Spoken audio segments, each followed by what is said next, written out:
ಶಪ್ನ ನರಸಿಂಹಸ್ವಾಮಿ ಸಂಹಾರ ಮಾಡಿದಾಗ ನಮಗೆ ಶಾಂತಿ ಆಗಬೇಕು ಅಂತ ಪ್ರಕೃತಿ ಮಧ್ಯದಲ್ಲಿ ನೆನೆಸ್ತಾ ಇದ್ದೀನಿ ಅಂತ ನಮ್ಮ ತಾತ ಮುತ್ತಾದವ್ರು ಒಬ್ಬರು ಕನ್ಸಲ್ಲಿ ಬಂದು ಅವಾಗ ನಾವು ಇಲ್ಲಿ ಅಲ್ಲೊಂದು ಚಿಕ್ಕ ದೇವ್ರಿತ್ತು ನೋಡಿದ್ರೆ ಫಸ್ಟು ಆ ದೇವ್ರನ್ನ ಪೂಜೆ ಮಾಡ್ಕೊಂಡು ಪೂಜೆ ಮಾಡ್ಕೊಂಡು ಹೋಗ್ತಿದ್ದೋ. ಯಾವಾಗ ಅವ್ರ ಕನ್ಸಲ್ಲಿ ಬಂತು ಹಿಂಗೆ ನೋಡ್ತಾ ಇಲ್ಲಿ ದೇವರು ಒಂದು ದೊಡ್ಡ ಬಂಡೆ ಸಿಡ್ದು ಅಲ್ಲೇನಿದೆ ನಾವು ದೇವ್ರ ಮೇಲೆ ಏನಿದೆ ಅದಷ್ಟೇ ನಾವು ನಾಮ ಇಕ್ಕಿರೋದು, ಅದು ಯಾವುದು ಕೆತ್ತಿಲ್ಲ. ಬಿಲ್ಲು ಬಾಣ ನಾಮ ಅವ್ಯಾವುದು ಕೆತ್ತಿಲ್ಲ, ಅದೇನೈತೆ ಅದಕ್ಕೆ ನಾಮ ಇಕ್ಕೊಂಡಿದ್ದೀವಿ.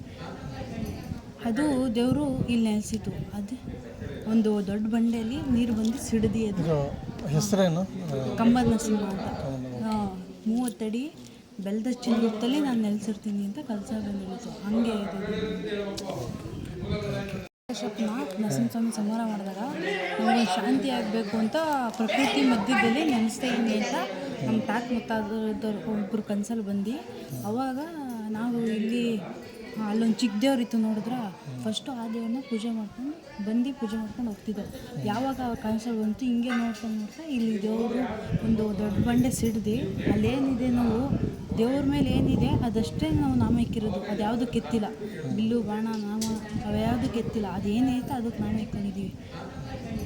ಅದು ದೇವರು ಇಲ್ಲಿ ನೆಲೆಸಿತು. ಅದು ಒಂದು ದೊಡ್ಡ ಬಂಡೆಯಲ್ಲಿ ನೀರು ಬಂದು ಸಿಡ್ದು ಅದು ಹೆಸರೇನು ಕಂಬದ ನರಸಿಂಹ ಅಂತ 30 ಅಡಿ ಬೆಲ್ಲದ ಚಿನ್ನದಲ್ಲಿ ನಾನು ನೆಲೆಸಿರ್ತೀನಿ ಅಂತ ಕಲ್ಸ ಬಂದಿತ್ತು. ಹಂಗೆ